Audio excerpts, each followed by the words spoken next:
Today we're diving into Aatish the Weapon, and this is a story that's so much more than your typical action flick. We're going to follow the journey of a man who has lost literally everything. His memory, his family, his entire identity, and all that's left is this raw, burning need for revenge.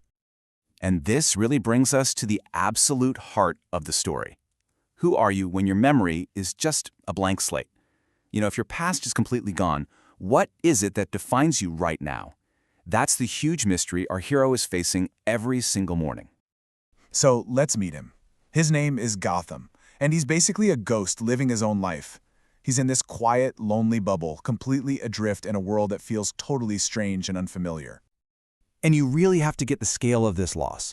We're not talking about a few foggy memories here and there. No, this is a complete system wipe. His past has been deleted. His identity is gone. Everything that made him who he was is locked away, and all that's left is this empty shell. His only link, the only thing he has to a past he can't remember, is this broken, terrifying nightmare. And it's the same thing, every single night. It plays out like a broken record. A child crying, a woman screaming, a single gunshot, and then just darkness. These are the only shattered pieces he has.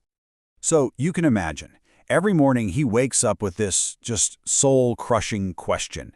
It's not just idle curiosity, it's a full-blown crisis. If he can't even remember who he is, then what's the point of even being alive?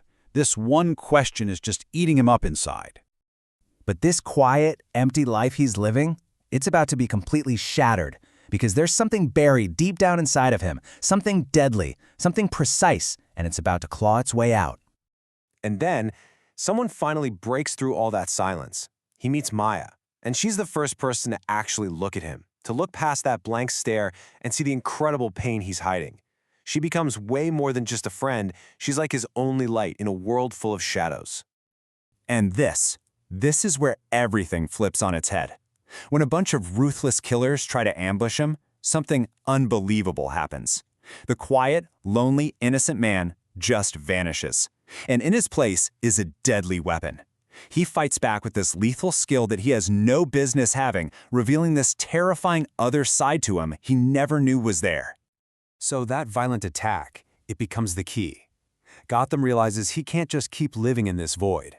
He has to hunt down his past. He has to find the truth, no matter how ugly it gets. And the first piece of the puzzle clicks right into place. He wasn't just some ordinary guy. He was a top-level covert agent. Well, that definitely explains the fighting skills, but it also opens up a whole new can of worms. But see, he was even more than an agent. He was a weapon, literally created and sharpened by the very system he worked for. And of course, that's the same system that turned on him and threw him away when they were done with him. And right here, this is the gut punch. This is the heartbreaking truth behind it all. Those flashes from his nightmare, they suddenly make perfect, horrifying sense. He had a life, he had a family, a wife and a daughter, and they weren't just gone, they were murdered. The people who did this weren't just some random thugs either. He finds out he's up against this huge, sprawling web of corruption.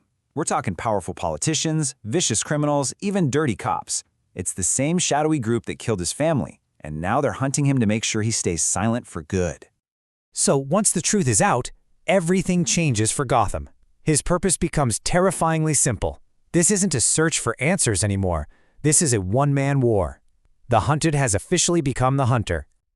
And you have to understand his motivation is completely raw. This has nothing to do with justice or doing the right thing. This is purely and brutally about revenge. And his approach is just brutally efficient. He becomes this storm of calculated violence, and he starts to tear this corrupt empire apart piece by piece. He starts at the bottom with the foot soldiers, then works his way up to the lieutenants, all with his eyes on the one man at the very top. But even in the middle of all this violence, there's still a little bit of hope. Maya. She doesn't run away from the weapon he's become. She actually stands by him. She becomes his strength, his anchor to his own humanity, and maybe, just maybe, a reason to live for something after the revenge is over. And you know where this is all headed. It all leads to this moment, the final fire. Every punch, every bullet, every step he's taken has been building to this explosive showdown, where Gotham finally gets to stand face to face with the man who took everything from him. In this final fight, he lets go of the last little bit of his old self. He's not Gotham, the lost man anymore. He is Aatish. He is the weapon. And he unleashes every ounce of who he is to burn this entire corrupt world to the ground. But what happens after the fire? After all that rage and bloodshed is over, Maya is still there. And in that quiet moment, after becoming the ultimate weapon, he finally takes a step toward feeling human again. And so, the story of Aatish leaves us all with this really powerful question.